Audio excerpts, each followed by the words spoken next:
Hi welcome back to my channel. ఈరోజు గత మాంగళ్య బంధం 6వ భాగాన్ని వినేద్దాం. ఎప్పట్లానే వసు ఆఫీస్కి వెళ్ళింది. ఆ రోజంతా వర్క్ చేసుకుంటూ ఉండిపోయింది. ఇంకా ఇంటికి వెళ్ళే టైం అయ్యేసరికి వసు టీంని మీటింగ్కి పిలిచాడు అభి.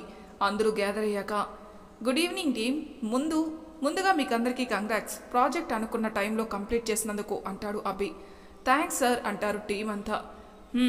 మనం చేసిన ఈ ప్రాజెక్ట్ వాళ్ళకి సాటిస్ఫైయింగ్గా ఉండడంతో ఇంకో ప్రాజెక్ట్ కూడా త్వరలో మనకే రాబోతుంది, అందుకు కూడా కంగ్రాట్స్ అంటాడు అభి. ఓ గుడ్ గుడ్ అంటారు టీం మెంబర్స్ అంతా.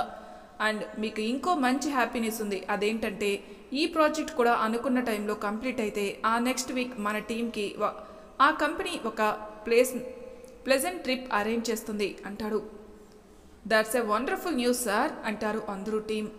సో అందరూ ఇప్పటి నుండే స్టార్ట్ చేస్తే నెక్స్ట్ వీక్ ఆ ప్రాజెక్ట్ని తీసుకొని కంప్లీట్ చేయడానికి ఈజీగా ఉంటుంది. ఓకే సార్ అంటారు టీం అంతా. Okay you can go now అంటాడు. అందరూ వెళ్ళిపోయాక అభి వసుకి మెసేజ్ చేస్తాడు కాఫీ అని. వసు మెసేజ్ చూసి ఈ టైంలోనా అనుకుని అచ్చుకి చెప్పి వెళ్దాం రమ్మంటూ తీసుకెళ్ళింది. క్యాంటీన్లో వెయిట్ చేస్తున్న అభికి వసుతో పాటు అర్చన కనపడేసరికి కోపం వచ్చింది. అయినా తమాయించుకుని నవ్వు ఫేస్ పెట్టి కాఫీ చెప్పాడు. కాసేపు కబుర్లు చెప్పుకున్నారు. వసు, నువ్వు అర్చన అందరూ తప్పకుండా ట్రిప్కి రావాలి సరేనా అంటాడు అభి. ఇందాక చెప్పారు కదా సార్, మళ్ళీ స్పెషల్గా చెప్పడం ఎందుకు అంటుంది అర్చన. ఇదొక్కటి అని మనసులో అనుకుంటూ ఉంటాడు. ఎందుకంటే మీరు నా టీమే కదా, నా ఫ్రెండ్స్ కూడా కాబట్టి. ఓకే సార్ తప్పకుండా వస్తాం అంటూ లేట్ అయిందని ఇద్దరు వెళ్ళిపోతారు. అచ్చు బైక్పై ఇద్దరు స్టార్ట్ అయ్యారు. ఇంకెప్పుడు స్కూటీ నేర్చుకుంటావు?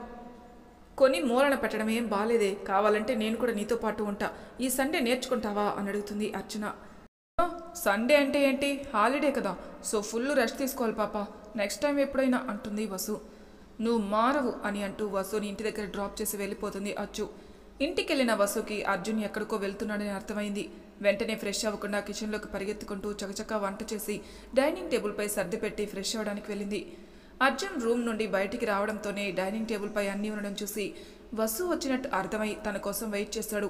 వసు రావడంతోనే చిన్న స్మైల్ ఇచ్చి తినడం స్టార్ట్ చేశారు. తినడం అయ్యాక, వసు గారు నేను ఇవాళ కూడా నైట్ రాను, నాకు పనుంది, ఒక్కరే ఉండగలరు కదా అని అడుగుతాడు. వసు చిన్నగా నవ్వి, ఒంటరిగా ఉండడం నాకు చిన్నప్పటి నుండి అలవాటే అర్జున్ గారు, మీరు వెళ్ళిరండి అంటుంది. అన్ని రోజులు ఒకలా ఉండవు కదా, ఏదో ఒకరోజు మీరు మీ ఫ్యామిలీతో కలిసి హ్యాపీగా ఉంటారు అంటూ నవ్వుతాడు. హోప్ సో అంటూ చిన్నగా నవ్వింది వసు. సరే అంటూ కదిలాడు అర్జున్. అర్జున్ తన ఫ్రెండ్ అయిన వర్ధన్ దగ్గరికి వెళ్ళాడు. అరే సారీ రా మామ, మార్నింగ్ ఆఫీస్ ఉండడం వల్ల ఇలా నైట్ నిన్ను ఇబ్బంది పెడుతున్నాను అంటాడు వర్ధన్. పర్లేదురా, నా వర్క్ ఇప్పుడు ఎగ్జిక్యూషన్ స్టేజ్లో ఉంది కదా, ఒకసారి మీ బాస్తో మాట్లాడే ఛాన్స్ ఇప్పించావంటే నాకు యూస్ఫుల్గా ఉంటుంది అంటాడు అర్జున్. ఆయన ఇవాళ అమెరికాలో ఉంటే రేపు యూరోప్లో ఉంటాడురా, అంత బిజీ, నాకు కొంచెం టైం ఇవ్వు, ఆయన ఇండియా రాగానే నీకు ఇన్ఫామ్ చేస్తాను అంటాడు వర్ధన్. స్టార్టప్ కంపెనీ పెట్టుండేవాడిని, బట్ నేను ఇప్పుడున్న సిచ్యువేషన్లో నాకు ఇన్వెస్టర్స్ అవసరం, అందుకే ఈ ప్రయత్నం అంటాడు అర్జున్. బాధపడకు మామ, ఒకప్పుడు నువ్వే మన క్లాస్ మొత్తానికి ఇన్స్పిరేషన్వి, నీ వల్లే చాలామంది ఇప్పుడు మంచి పొజిషన్లో ఉన్నారు, కానీ నీ గురించి తలుచుకుంటేనే చాలా షాకింగ్ అనిపించింది, బట్ మళ్ళీ నువ్వు మునుపటి అర్జున్లా ఉంటే చూడాలని ఆశగా ఉంది, వెయిటింగ్ మామ అంటాడు వర్ధన్. మునుపటి అర్జున్ వస్తాడో లేదో కానీ ఒక కొత్త అర్జున్ అయితే వస్తాడు, నా టైం కోసం నేను కూడా వెయిటింగ్. సరే చాలా లేట్ అయిపోయింది, నువ్వు వెళ్ళి పడుకో, నా వర్క్ అయిపోయాక నేను వెళ్తాను అంటాడు. గుడ్ నైట్ రా అంటూ పడుకున్నాడు వర్ధన్. ఎలా అయినా తన ఆలోచనల్ని ఆచరణలో పెట్టాలని పట్టుదలతో వర్క్ మొదలుపెట్టాడు. కానీ తన గతం తాలూకు జ్ఞాపకాలు తనని కుదురుగా ఉండనివ్వక హింస పెడుతుంటే మర్చిపోవడానికి మత్తుని ఆశ్రయించడం తప్ప ఏమీ చేయలేకపోతున్నాడు. ఆ రోజు కూడా వర్క్ మధ్యలో ఆపేసి బార్కెళ్ళి బాగా తాగి ఆ మత్తులోని ఇంటికెళ్ళి పడుకున్నాడు. మార్నింగ్ త్వరగా మెలక వచ్చేసింది. తలంతా పట్టేయడంతో అలానే తల పట్టుకుని సోఫాలో కూర్చున్నాడు. అప్పుడే లేచిన వసు అర్జున్ని అలా చూసి కిచెన్లోకి వెళ్ళి డికాషన్ పట్టుకొని వచ్చిచ్చింది. అది చూడగానే, ఇదా కాఫీ లేదా అన్నాడు. ఉంది కానీ ఇవ్వను, ఇదే తాగాలి అంటుంది వసు. అంటే ఇది చాలా చేదుగా ఉంటుంది అంటూ నసిగాడు అర్జున్. మీరు తాగేదానికన్నా తక్కువేలేండి, తాగండి అంటుంది వసు. ఆ మాటకి తలంచుకుని నేను తాగుతాను, మీరు వెళ్ళండి అంటాడు. నేను వెళ్తాను కానీ మీరు తాగాకదా వెళ్తాను అంటుంది. వసు వంక చూసి తప్పదా అంటాడు. తప్పుతుంది మీరు తాగడం మానేస్తే, అది కొంచెం కష్టం లేండి అంటాడు అర్జున్. అయితే ఇది తప్పదులేండి, తాగండి అంటూ అర్జున్ ముందు చేతులు కట్టుకుని నించుంది వసు. ఇంకా తప్పేదా లేదు అనుకుని కళ్ళు మూసుకొని గుటగుటా తాగేసి వసు చేతిలో కప్పు పెట్టాడు. తను చిన్నపిల్లల్లా అనిపించి అర్జున్ జుట్టుని చేత్తో చేరిపేసింది నవ్వుతూ వసు. వసు చేసిన పనికి కొంచెం షాక్ అయినా అది తన మనసుకి ఎంతో ప్రశాంతంగా అనిపించింది. తనకి చాలా రిలీఫ్ని ఇచ్చింది. అలానే కూర్చుండిపోయాడు కళ్ళు మూసుకొని ఆ క్షణం అర్జున్. తను చేసిన పనేంటో అర్థమై వెంటనే తడబడుతూ ఏం చేయాలో అర్థం కాక వెనక్కి తిరిగి చూడకుండా వంటగదిలోకి పరుగు తీసింది వసు. తన గుండె వేగం తనకే వినిపిస్తుంటే ఇదేంటి, ఇది ఎలా చేసేసాను ఇలా, ఛా ఈ మధ్య నాకేదో అయిపోయింది అని తిట్టుకుంటూ ఇప్పుడు అతను ఏమనుకుంటాడో నా గురించి అనుకుంటూ అక్కడే నించుని ఆలోచిస్తోంది. అర్జున్ మాత్రం కాసేపటికి తేరుకొని ఏమైంది, తనేదో అనుకోకుండా ఇలా చేస్తుంటుంది కానీ నాకెందుకు ఇంత ప్రశాంతంగా ఉంది మనసు. అరే అర్జున్, నువ్వు నీ లిమిట్స్లో ఉంటే బెటర్. ఇప్పటికే లైఫ్లో ఒక డోస్ అయిపోయింది చాలు, ఇంకా ఎన్ని తింటావే బే అనుకుంటూ లేచి వెళ్ళిపోయాడు. ఆ రోజు వసు అన్నీ ప్రిపేర్ చేసి పెట్టేసి అర్జున్కి కనపడకుండా ఆఫీస్కి వెళ్ళిపోయింది. అర్జున్ తినడానికి వచ్చి ప్లేట్ తీసేసరికి అందులో సారీ అని ఒక పేపర్ కనపడింది. పిచ్చి పిల్ల అని మనసులో అనుకుని టిఫిన్ తినేసి బ్యాంక్ వైపు అడుగులేశాడు. రోజులు ఫాస్ట్గా గడుస్తున్నాయి. అర్జున్ తన స్టార్టప్ కంపెనీ ఆలోచనలకి ఊపిరిపోయడానికి తన వంతు ప్రయత్నం తను చేస్తున్నాడు. బ్యాంకుల చుట్టూ లోన్స్ కోసం కూడా ట్రై చేస్తున్నాడు. తన గతాన్ని మర్చిపోవడానికి అంతే గట్టిగా శ్రమ పడుతున్నాడు. ఇటు వసు కూడా అచ్చుతో కలిసి తన టీం మొత్తం నెక్స్ట్ ప్రాజెక్ట్ కూడా ఫినిష్ చేసే పనిలో ఉన్నారు. ఆల్మోస్ట్ ఇంకో 2 డేస్లో ట్రిప్కి ప్లాన్ చేశారు. అబ్బి కూడా వసుకి ఒక ఫ్రెండ్లా నటిస్తూ తన ప్లాన్ తను వేసుకుంటున్నాడు. అర్జున్ కలవాలి అనుకున్న వర్ధన్ వాళ్ళ బాస్ ఇండియాలోనే ఉన్నారని గుడ్ న్యూస్ తెలిసింది అర్జున్కి. ఆయన ఎక్కడున్నారో తెలుసుకుని అర్జున్కి అపాయింట్మెంట్ ఇప్పించాడు. ఇంకో 2 డేస్లో అర్జున్ కూడా ఆ పనిలో బిజీ అయ్యాడు. వసు అచ్చు ఫుల్ ఎగ్జైట్ అవుతున్నారు. ఆ కంపెనీలో జాయిన్ అయ్యాక ఇదే ఫస్ట్ ట్రిప్, అది కూడా 1 వీక్. చాలా షాపింగ్ చేయాలని ఇంత పెద్ద లిస్ట్ రాసుకుని ఇల్లంతా హడావిడిగా తిరుగుతున్నారు. ఆ హడావిడి చూసిన అర్జున్కి ఏం అర్థం కాలేదు. అడగాలని అనిపించినా బాగోదేమని అడగలేదు. అచ్చు అర్జున్ని చూసి తన రూమ్కి వెళ్ళింది మాట్లాడడానికి. అన్నయ్య బిజీనా అని అడుగుతుంది. అదేం లేదురా అంటాడు అర్జున్. సరే కానీ మేము ఒక 1 వీక్ మా కంపెనీ తరపున ట్రిప్కి వెళ్తున్నాం, నువ్వు జాగ్రత్త. అంటే నైట్ టైం అస్సలు ఇంటికే రావట్లేదంట కదా, అందుకే ముఖ్యంగా ఈ ఇల్లు జాగ్రత్త అంటుంది. అర్జున్ చిన్న నవ్వు నవ్వి ఊరుకున్నాడు. నీకు మాటలు రావా, అవసరమైనంత వరకే మాట్లాడతావా ఏంటి అంటుంది అర్చన. నువ్వే అన్నావుగా అవసరమైనంత వరకే అని, అందుకే అంటాడు అర్జున్. సర్లే కానీ మరీ ఎక్కువ తాగేస్తున్నావేమో కదా అంటుంది అర్చన. తప్పట్లేదు అంటాడు అర్జున్. లవ్ ఫెయిల్యూరా అని అడుగుతుంది. అర్జున్ అచ్చు వైపు కోపంగా చూస్తూ రూల్స్ మర్చిపోతున్నావు అంటాడు. అన్నయ్య నీ నోరారా పిలిచినా కూడా రూల్స్ అంటున్నావా, ఇది అన్యాయం అధ్యక్ష అంటుంది అర్చన. అర్జున్ నవ్వుతూ ఎప్పుడు వెళ్తున్నారు అని అడుగుతాడు. రేపు ఈవినింగ్, ఇప్పుడు మాత్రం షాపింగ్ అంటుంది.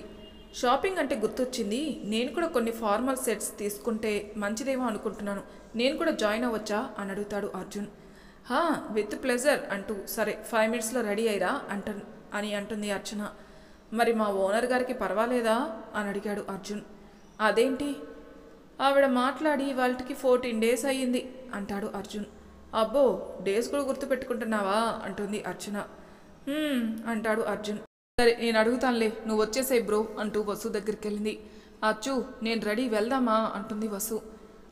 తమరు పర్మిషన్ ఇస్తే మా అన్నయ్య గారు కూడా వస్తారట అంటుంది. అర్జున్ అనుకోగానే తన హార్ట్ బీట్ రైజ్ అవ్వడంతో ఇంట్లోనే ఉన్న నాకెందుకు ఇంతలా అతని ప్రెజెన్స్ తెలుస్తుంది అనుకుంటూ తల పైకెత్తి చూస్తుంది. ఎదురుగా అర్జున్ నిలబడి ఉన్నాడు. అది నేను కూడా వద్దామని అనుకుంటున్నాను, మిమ్మల్ని డిస్టర్బ్ చేయను, నాకు కూడా కొంచెం పని ఉంది అందుకని. యాక్చువల్గా బాబుకి కాసేపు వసుతో ఉండాలనిపించి వచ్చాడు అడగడానికి, ఎందుకో తెలీదు, బట్ తనకు అలా ఉండాలి అనిపించింది. సరే అర్జున్ గారు అని తలదించుకుంది. ఇంకా తన గుండె వేగం తగ్గపోయేసరికి బ్రో ఆటో బుక్ చేశాను, వచ్చేసింది, వెళ్దామా అంటుంది అర్చన. సరే అంటూ అందరూ కదిలారు. ఆటో రావడంతోనే అర్చన ఫాస్ట్గా వెళ్ళి అటు సైడ్ కూర్చుంది. వసు తన పక్కన కూర్చుంది. ఇప్పుడు అర్జున్ ఎక్కడ కూర్చోవాలో తెలియక వెళ్ళి డ్రైవర్ పక్కన కూర్చోబోతుంటే డ్రైవర్ పోలీసులు ఊరుకోరు సార్ అన్నాడు. చేసేది లేక వసు పక్కన కూర్చున్నాడు. అప్పుడు ఆగింది వసు గుండె వేగం. అంటే అర్జున్ నా పక్కనుంటే నువ్వు సైలెంట్గా ఉంటావా, దూరంగా ఉంటే ఇలా నన్ను కంగారు పెడతావా అని తన మనసుని తిట్టుకుంటూ ఆ కుదుపులకి అర్జున్ తనని టచ్ అవుతుంటే తన దగ్గర నుండి వస్తున్న స్మెల్ని అలా ఆస్వాదిస్తూ ఉండిపోయింది. అర్జున్ మాత్రం ఎక్కడ వసు గారు తప్పుగా అనుకుంటుందో అని కంగారుగా ఉన్నాడు. అర్జున్ మాత్రం వీళ్ళని ఎలాగైనా ఒకటి చేయాలని అనుకుంటూ తన ఆలోచనలో తానుంది. మాల్ రావడంతో దిగి లోపలికెళ్లారు. మీరు ముందు సెలెక్ట్ చేసుకోండి, అయిపోయాక చెప్పండి అంటాడు అర్జున్. వై బ్రో, ఎందుకు అంటుంది అర్చన. అంటే నాకు హెల్ప్ చేయాలి కదా. ఏం లేదు, నేను ఒక ఇంపార్టెంట్ మీటింగ్ మీద ఒక ఇన్వెస్టర్ని కలవడానికి వెళ్తున్నాను. సో దానికి తగ్గట్టు ఒక అవుట్ఫిట్ కావాలి. మీరు ఎలానో ఆ ఫీల్డ్లోనే ఉన్నారు, చాలామందిని చూసిన ఎక్స్పీరియన్స్ ఉంటుంది కదా, అందుకే నాకు సెలెక్ట్ చేస్తారని అంటాడు అర్జున్. బ్రో, ఇంతలా మాట్లాడతావా నువ్వు అంటుంది అర్చన. ఒసేయ్, ఆయన మాట్లాడలేదు, ఆయనకి ఏం కావాలో చెప్పారు, నువ్వు ఆ నోరు ముయ్ అని చెవులో చెప్పింది చిన్నగా వసు. చేస్తారా అని అడిగాడు అర్జున్. ఓకే అంటుంది వసు. ఏంటి ఓకేనా? నువ్వు కూడా మాతో వస్తేనే ఓకే, లేదంటే నో. సరే పదండి అంటాడు అర్జున్. మేము అడగడమే ఆలస్యం అన్నట్టు పదండి అన్నాడేంటి అంటూ మనసులో అనుకొని సంథింగ్ ఈజ్ ఫిషింగ్ అచ్చు అని అనుకుంటూ వెళ్ళింది. అక్కడ వేసుకోవడానికి అచ్చు డ్రెస్సెస్ తీసుకుంటుంటే వసు మాత్రం శారీస్ తీసుకుంటారని శారీ సెక్షన్లో కూర్చుంది. అర్చన డ్రెస్సెస్ సెలక్షన్ అయిపోయాక వసు దగ్గరికి వచ్చారు ఇద్దరు. అప్పటికే శారీస్ అన్నీ ముందు పెట్టుకుని ఏది సెలెక్ట్ చేయాలో తెలియక ఆలోచిస్తుంది. అది చూసిన అర్చన, అనుకున్నాను నువ్వేమీ సెలెక్ట్ చేయవని, అయినా నువ్వెప్పుడు సొంతంగా సెలెక్ట్ చేసుకున్నావని అంటూ సీరియస్గా వసు వైపు చూస్తుంది. నీకు తెలుసు అర్జు పాప, నేను ఎందుకు నేర్చుకోలేదు అంటూ పక్కనే అర్జున్ని చూసి ఆపేసింది. అర్జున్ బ్రో, స్మాల్ హెల్ప్, మా వసుకి కొంచెం సెలెక్ట్ చేసి పెట్టు, నాకు షాపింగ్ ఇంకొంచెం బ్యాలెన్స్ ఉంది ప్లీజ్ అంటుంది అర్చన. నేనా? అంటే నా సెలెక్షన్ బాగుండదేమో మా, తన గతాన్ని తలుచుకుంటూ చెప్పాడు అర్జున్. ఎందుకు బాగోదు, మా వసు బాగానే ఉందిగా అంటూ కన్ను కొట్టింది అచ్చు. అచ్చు ఆపు అంది అర్జున్కి కోపం వస్తుందేమో అని వసు. ఓకే నువ్వు త్వరగా రా అంటాడు అర్జున్. ప్రపంచంలో 8వ వింత జరుగుతుంది ఈరోజు. నేనేం అడిగినా నవ్వకుండా సమాధానం ఇవ్వడం. ఏమైంది బో మా బ్రోకి అని అనుకుంటూ వెళ్ళిపోయింది అర్చన. సారీ అర్జున్ గారు, అదంతే, ఏం మాట్లాడుతుందో దానికే తెలియదు ఒక్కోసారి అంటుంది వసు. వసు మాటలకి తనకి ఏమీ వినిపించడం లేదు. తన చూపు ఆ శారీస్లో ఒక శారీ పైనే ఉండిపోయింది. అర్జున్ ఏం మాట్లాడకపోవడంతో ఏం చేయాలో తెలియక అలానే కూర్చుంది వసు కూడా. సేల్స్మెన్, సార్ ఏం చూపించమంటారు అన్నాడు అర్జున్ అలానే చూస్తుండడంతో. ఆ నెమలి కంఠం రంగు చీర అంటూ అటువైపు చూపిస్తూ దాన్ని ప్యాక్ చేయండి అని చెప్పాడు అర్జున్. అదెవరికి? నాకేనా? నాకైతే అలా ప్యాక్ చేయమని చెప్పరు కదా అనుకుంటూ అలానే చూస్తూ కూర్చుంది. ఇవాళ నా షాపింగ్ అయిపోయినట్టే అనుకుంటూ ఉంటుంది వసు. వసు గారు, మీరు డ్రెస్సెస్ తీసుకోవచ్చు కదా, ట్రిప్ అంటున్నారు, శారీస్ అయితే కొంచెం ఇబ్బంది ఏమో కదా అంటాడు అర్జున్. అది మా ఆఫీస్ వాళ్ళు అలానే ఆ కంపెనీ వాళ్ళిద్దరూ పార్టీ ఇస్తున్నారు, సో వాటి కోసం శారీస్ తీసుకుంటున్నాను అంటుంది. అంటూ అన్ని చీరలు చూస్తూ ఒక రాయల్ బ్లూ జార్జెట్ అండ్ ఇంకోటి maroon colour light weight sari తీసి తన ముందు పెట్టి, మీరు ఈ 2 చీరల్లో కుందనపు బొమ్మలా ఉంటారు అన్నాడు నవ్వుతూ. ఆ నవ్వు చూస్తూ ఉండిపోయింది వసు.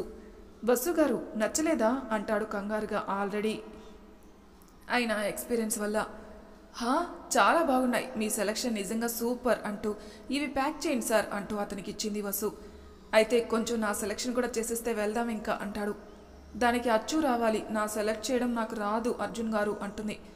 అది అచ్చు ఇప్పుడే వచ్చేలా లేదు, మీరు ట్రై చేయండి, అంటే మీరు చూస్తుంటారుగా అందుకనే ప్లీజ్ అంటాడు. వసు ఇబ్బందిగా సరే అంటూ వెళ్ళి తనకి తెలిసింది చెప్తూ సెలక్షన్లో హెల్ప్ చేసింది. షాపింగ్ అంతా అయిపోయాక అక్కడే తినేసి ఆటోలో స్టార్ట్ అయ్యారు. ఫుల్గా అలసిపోవడంతో అచ్చు వసు భుజంపై, వసు ఏమో అర్జున్ భుజంపై పడి నిద్రపోతారు. వసును చూసి నవ్వుకుంటూ, ఎందుకో నాకు చాలా రిలీఫ్గా ఉంది, నా స్ట్రెస్ బస్టర్వి అనుకుంటూ నవ్వుకుంటూ ఉంటాడు. అర్జున్ మార్నింగ్ ఫ్లైట్కే వెళ్లాల్సి ఉంది. సో వసుకి ఒక మాట చెప్పి వెళ్దామని వసు రూమ్ దగ్గరకు వచ్చి డోర్ నాక్ చేశాడు. ఆన్సర్ రాకపోవడంతో మళ్ళీ గట్టిగా నాక్ చేశాడు. కానీ వసు పలకకపోవడంతో ఒక పేపర్పై, నేను చిన్న పని మీద ఊరు వెళ్తున్నాను, మీకు చెప్దామని డోర్ నాక్ చేశాను కానీ మీరు లేవలేదు అనుకుంటా రెస్పాండ్ అవ్వలేదు, నాకు టైం అవుతుంది, నేను వెళ్తున్నాను, మీరు కూడా జాగ్రత్తగా వెళ్ళిరండి, బాయ్ అని రాసి అక్కడ సోఫాలో పెట్టి వెళ్ళిపోయాడు. అదే పనిగా తన ఫోన్ రింగ్ అవుతుంటే డిస్టర్బ్ అయి లేచి ఫోన్ లిఫ్ట్ చేసింది. అటు నుండి అభి, ఇవాళ ఆఫీస్కి వస్తున్నావుగా అని. అంటూ లేచి అర్చనాను కూడా లేపి రెడీ అవ్వడానికి వెళ్ళింది. ఇద్దరు రెడీ అయ్యాక ఫాస్ట్గా ఆఫీస్కి వెళ్ళిపోయారు. ఈవినింగ్ ఇంటికొచ్చి నైట్ ఫ్లైట్ అవడంతో అన్నీ సర్దేసి అర్చన కోసం చూస్తున్న వసుకి సోఫాలో ఏదో పేపర్ కనపడడంతో తీసి చూసింది.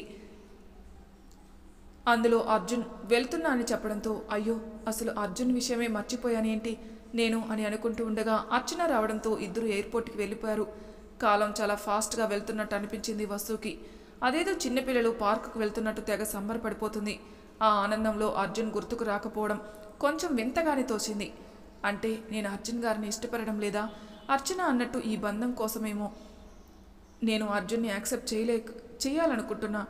అందుకే అర్జున్ నాకు గుర్తుకు రావడం లేదు.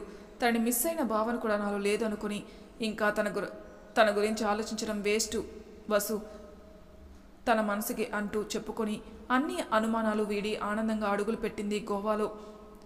Hi Vasu, hi Achchu, welcome to Goa అంటూ నవ్వుతూ ఎదురు వెళ్ళాడు అభి. మీరెప్పుడొచ్చారు అని అడిగింది Archana. It's okay, no formalities, call me Abhi అంటూ మీకంటే 1 అవర్ ముందే అందరినీ హ్యాండిల్ చేయాలి కదా అంటాడు అభి. గుడ్ అభి గారు, ఇప్పుడు మనం ఎక్కడికి వెళ్తున్నాం అంటుంది వసు. అది వసు, ఇక్కడ దగ్గరలోనే ఒక మంచి రిసార్ట్లో బుక్ చేశారు మనకి రూమ్స్ అండ్ 2 పార్టీస్ కూడా అక్కడే. బోర్ కొడితే బీచ్లకి వెళ్ళొచ్చు తెలుసా. అవునా, అయితే త్వరగా పద అభి అంటూ నవ్వుకుంటూ నడుస్తుంది వసు. అభినా, దీనికి సడన్గా ఏమైంది అనుకుంటుంది అర్చన. ఇప్పుడు మేము ఫ్రెండ్స్ కాదు అచ్చు, క్లోజ్ ఫ్రెండ్స్ తెలుసా అంటాడు అభి. అబ్బచ్చా, ఇంకా అంటుంది అర్చన. ఇంకేం లేదు, నువ్వు వస్తే వెళ్దాం అంటాడు అభి. అచ్చు త్వరగా రా, మనకి చాలా పనులున్నాయి అంటూ ఆనందంగా చెప్తుంటుంది వసు. దీనికి సంతోషం వేసినా బాధ వేసినా అస్సలం పట్టలేమే అని అనుకుంటూ వస్తున్నాను మాత అంటూ వెళ్ళింది అర్చన. అభి కార్ డ్రైవ్ చేస్తుంటే అభి పక్కన వసు కూర్చుని గోవాని 2 కళ్ళల్లో బంధిస్తుంది. అర్చన మాత్రం అర్జున్కి మెసేజ్ చేసింది, రీచ్డ్ బ్రో అని. ఓకే అని సమాధానం రావడంతో మాటలు పొదుపుగా వాడతారనుకుంటా అని అనుకుంటూ కూర్చుంది అర్చన. చూడొచ్చు గోవా ఎంత బాగుందో, చాలా మంచి వెదర్ కదా అంటుంది వసు. మనసు ఆనందంగా ఉంటే మనం చూసేవి కూడా అందంగా కనిపిస్తాయమ్మా అంటుంది అచ్చు. అన్నట్టు వసు, మీ హస్బెండ్కి చెప్పావా గోవా వస్తున్నట్టు అని అడిగాడు అభి. లేదభి, ఆ సందర్భం మా మధ్య రాలేదు. అంటే మీ హస్బెండ్కి చెప్పకుండా వచ్చావా, ఆయన ఏమీ అనరా? స్టాప్ ఇట్ అభి, నీకు తెలుసుగా వసుకి ఏ పరిస్థితుల్లో పెళ్ళైందో, ఇంకా వాళ్ళ మధ్య అండర్స్టాండింగ్ రాలేదు అంటుంది Archana. Oh I am sorry Vasu అంటాడు Abhi. It's okay Abhi, leave it అంటూ తన వైపు చూడకుండానే బదులిచ్చి ఆ అందాల్ని చూడడంలోనే మునిగిపోయింది వసు. అంటే మనకి ఇంకేం అడ్డంకలేదు, ఎలాగో వసు మనసులో అతను లేడంటే మనల్ని ఖచ్చితంగా యాక్సెప్ట్ చేస్తుంది. అయినా అదేంటి యాక్సెప్ట్ చేసేది, నా కాళ్ళు పట్టుకునే ప్లాన్ వేస్తుంటే నేను అని మనసులో నవ్వుకుంటూ రిసార్ట్కి తీసుకొచ్చి వాళ్ళ రూమ్ నెంబర్ చెప్పేసి వెళ్ళిపోయాడు అభి. వసు, అభి సార్ కొంచెం ఓవర్ యాక్ట్ చేస్తున్నట్టు అనిపిస్తుంది కదా అంటుంది అర్చన. అదేం లేదే అచ్చు, అభి మారాడు, ఇప్పుడు నాకు ఫ్రెండ్ కూడా. అయినా నాకేం అలా అనిపించట్లేదే, ఇది వరకట్లా నన్ను ఇబ్బంది పెట్టేలా కూడా మాట్లాడట్లేదు అంటుంది. సర్లే కానీ ఫ్రెష్ అయ్యరా, ఆకలిగా ఉంది, ఏమైనా తినొద్దాం అంటుంది అర్చన. సరే అంటూ ఫ్రెష్ అవ్వడానికి కదిలింది వసు. అర్జున్ కూడా రూమ్కి వచ్చి ఫ్రెష్ అయ్యి కూర్చొని తన ఫ్రెండ్కి కాల్ చేసుకున్నాడు. మామ వెళ్ళిపోయావా అంటాడు వర్ధన్. వచ్చాన్రా అంటాడు అర్జున్. ఓకే, ఆయన నీకు రేపు ఇచ్చారు అపాయింట్మెంట్, ఇవాళకి రిలాక్స్ అవ్వు అంటాడు వర్ధన్. ఓకేరా, థ్యాంక్స్. మామా ఏందిరా ప్రతిసారి థ్యాంక్స్ చెప్పి దూరం చేస్తున్నావు అన్నాడు వర్ధన్. అదేం లేదు మామ, ఇంకా చెప్పనులేరా అంటాడు. దట్స్ గుడ్, సరే నేను ఉంటానురా. ఓకే బాయ్ రా అంటాడు అర్జున్. సో ఈరోజు ఖాళీ అన్నమాట మనం అనుకుంటూ ల్యాప్టాప్ ఓపెన్ చేశాడు. ఓపెన్ చేయడమే అంజలితో తన పిక్ డీపీగా దర్శనం ఇచ్చేసరికి ఒక్కసారి గతంలోకి వెళ్ళిపోయాడు అర్జున్. ఆ రోజు ఫాస్ట్గా రెడీ అయి కాలేజీకి వెళ్ళి గేట్ దగ్గర వెయిట్ చేస్తున్నాడు. అంజలి ఎప్పటిలానే దించిన తల ఎత్తకుండా నడుచుకుంటూ వస్తుంది. అంజలిని చూడగానే నవ్వు చేరింది మొహంపై. ఇలా ఒక అమ్మాయి కోసం తను వెయిట్ చేయడం తలుచుకుంటే ఆశ్చర్యంగా అనిపిస్తుంది తనకే. అంజలి దగ్గరికి వస్తూ ఉండడంతో ఫ్రెండ్ని అడిగి బైక్ తీసుకుని అంజలిని పిలిచాడు.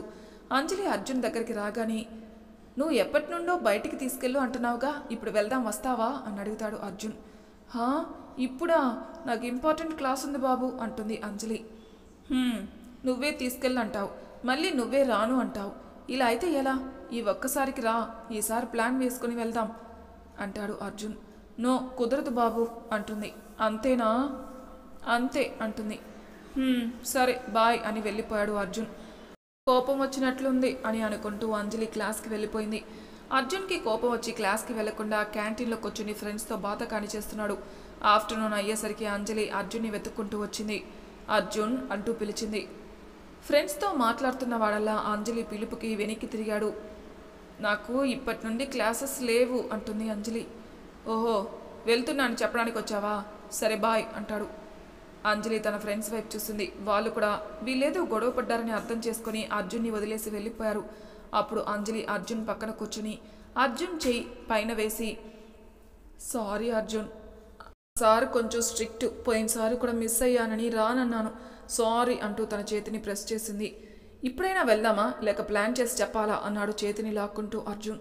వెళ్దాం అర్జున్ అంటూ లాక్కుంటున్న చేతిని ఇంకా గట్టిగా పట్టుకుంటుంది అంజలి. ఎక్కడ పారిపోతాడా అన్నట్టు పట్టుకున్న అంజలిని చూడగానే నవ్వు వచ్చేసింది అర్జున్కి. ఇంకా నవ్వుతూ అంజలి చేయి పట్టుకుని ఇక్కడే ఉండు, బైక్ తెస్తా అంటూ వెళ్ళాడు. బైక్ తీసుకురాగానే ఎక్కి కూర్చుంటూ, నువ్వెప్పుడు బైక్ కొంటావు అని అడిగింది అంజలి. కొందాంలే, ప్రస్తుతం అవసరం ఏముంది అంటాడు అర్జున్. సరే కానీ ఎక్కడికి ఇప్పుడు అని అడిగింది. చెప్తా కాదు చూపిస్తా పద అంటాడు. అబ్బో అంటూ అంజలి నవ్వి అర్జున్ని వెనక నుండి హక్ చేసుకుంటుంది. తనకు ఆ ఫీలింగే కొత్తగా ఉండేసరికి చాలా హ్యాపీగా అనిపించి అదే హ్యాపీనెస్లో తనకి నచ్చిన ప్లేస్కి తీసుకొచ్చాడు అర్జున్. ఆ బీచ్ చూసిన అంజలి, ఏంటి బీచా? నేను ఇప్పటికీ కొన్ని వేల సార్లు వచ్చుంటాను, ఇది కూడా సర్ప్రైజేనా అంటుంది. ఆ మాటలకి కొంచెం బాధగా అనిపించిన నవ్వుతూ, నువ్వెప్పుడు మీ అమ్మతోనే నాన్నతోనో వచ్చుంటావు, కానీ నువ్వు ప్రేమించిన వ్యక్తితో రాలేదు కదా, అప్పుడు స్పెషలే కదా అంటాడు అర్జున్. అవును స్పెషలే అంటూ నవ్వి, నీ మాటలు ఉంటాయి చూడు, అవి వింటూ బ్రతికేయచ్చు తెలుసా అంటూ అర్జున్ చేయి పట్టుకుంటుంది అంజలి. అంత బాగుంటాయా నా మాటలు అని అడిగాడు అర్జున్. నేను పెద్ద ఫ్యాన్ తెలుసా, చటుక్కున మాయ చేసేస్తావు అంటుంది అంజలి. సరే కానీ రా అక్కడ కూర్చుని మాట్లాడుకుందాం. ఇద్దరు కొంచెం దూరం నడిచి ఒక దగ్గర కూర్చుని మాట్లాడుకుంటూ ఉన్నారు. అప్పుడే అంజలి తన ఫోన్ తీసి ఇద్దరిని ఒక ఫోటో తీస్తుంది. ఇది ఫస్ట్ టైం మనం బయట కలవడం, ఇది ఎప్పుడూ నీ మైండ్లో ఉండాలి అంటూ అర్జున్ ఫోన్ తీసుకుని తన డీపీగా పెట్టింది. మైండ్లోనే కాదు మనసులో కూడా ఉంటుంది అంటూ నవ్వాడు అర్జున్. ఆ నవ్వు ఏంట్రా బాబు, టెంప్ట్ చేయకు నన్ను, సగం ఆ నవ్వుకే పడిపోయాను అంటూ అర్జున్ భుజంపై వాలిపోయింది అంజలి. అర్జున్ అంజలి తల నిమురుతూ, నువ్వు ఇలా చెప్తుంటే కొత్తగా ఉంది తెలుసా అంటాడు. ఇలా ఎంతోమంది చెప్పే ఉంటారుగా నీకు అంటుంది అంజలి. చెప్పారు కానీ ఎప్పుడూ ఇలా అనిపించలేదు అంటాడు. ఎలా ఎలా అంటే అంటూ అంజలి ఫేస్ని చేతుల్లోకి తీసుకొని తన లిప్స్ మీద చిన్న బయటిచ్చి వదిలి ఇలా అంటూ అల్లరిగా నవ్వాడు అర్జున్. అంజలి ఆ పనికి తన రెప్పలు వాల్చేసి అర్జున్ గుండెలపై తన తలని దాచుకుంటుంది. చిన్నమ్మ అని పిలువబోయి ఆ పేరు తనకిష్టం ఉండదని తెలిసి మూడ్ ఆఫ్ చేయడం ఇష్టం లేక అంజు అని పిలిచాడు. అంటుంది. నాతో జీవితాంతం ఉంటావా, నిన్నిక్కడ అంటూ తన గుండె వైపు చేయి పెట్టుకొని చూపిస్తూ ఇక్కడ పెట్టి చూసుకుంటా అంటాడు. అంజలి అంటుంది. అంటూ నవ్వింది. నాకు ఆన్సర్ కావాలి అంటాడు. అంజలి తన ఫేస్ అర్జున్ వైపుకి తిప్పి, నిన్ను ఫస్ట్ లవ్ చేసింది నేను, అలాగే నీ పక్కన ఎప్పటికీ ఉండబోయేది కూడా నేనే, అలాంటప్పుడు ఇంకా ఎక్స్ప్లెనేషన్ ఇవ్వాలా అంటూ అర్జున్ని గట్టిగా హాక్ చేసుకుంది. ఐ లవ్ యూ రాక్షసి అంటాడు. నేను కూడా అంటూ నవ్వింది. అంటూ తనని వదిలి అంజలి ఒడిలో తల పెట్టుకుని అలా కళ్ళు మూసుకున్నాడు అర్జున్. అలా కళ్ళు మూసుకున్న అర్జున్ తన ఆలోచనల నుండి బయటకు వచ్చి ఇక ఉండలేక బారు వైపు అడుగులు వేశాడు. ఇటు పక్క వసు రెడీ అయ్యి తన కొలీగ్స్తో పాటు అర్జున్ని తీసుకుని వెళ్ళి బీచ్లో ఆడుతూ అక్కడ చాలాసేపు ఎంజాయ్ చేసి సాయంత్రం రూమ్కి వచ్చింది. తన అంత సంతోషంగా ఉండడం చూసిన అచ్చు కూడా తనతో పాటు ఆనందించింది. అభి కూడా వసు వైపు ఎక్కువ ఇంట్రెస్ట్ లేనట్టు, అవసరమైతే మాట్లాడటం తప్ప ఎక్కువ చేయకపోవడంతో అచ్చు కూడా అభి మారిపోయాడనుకొని హ్యాపీగా పడుకుంది. మరి తర్వాయి భాగంలో ఏం జరుగుతుందో నెక్స్ట్ ఎపిసోడ్లో తెలుసుకుందాం. అంతవరకు నా ఛానల్ సబ్స్క్రైబ్ చేయని వాళ్ళు ప్లీజ్ సబ్స్క్రైబ్ చేసుకోండి, లైక్ చేసి షేర్ చేయండి, మీ అభిప్రాయాలు నాకు కామెంట్ రూపంలో తెలియజేయండి. Thank you for listening.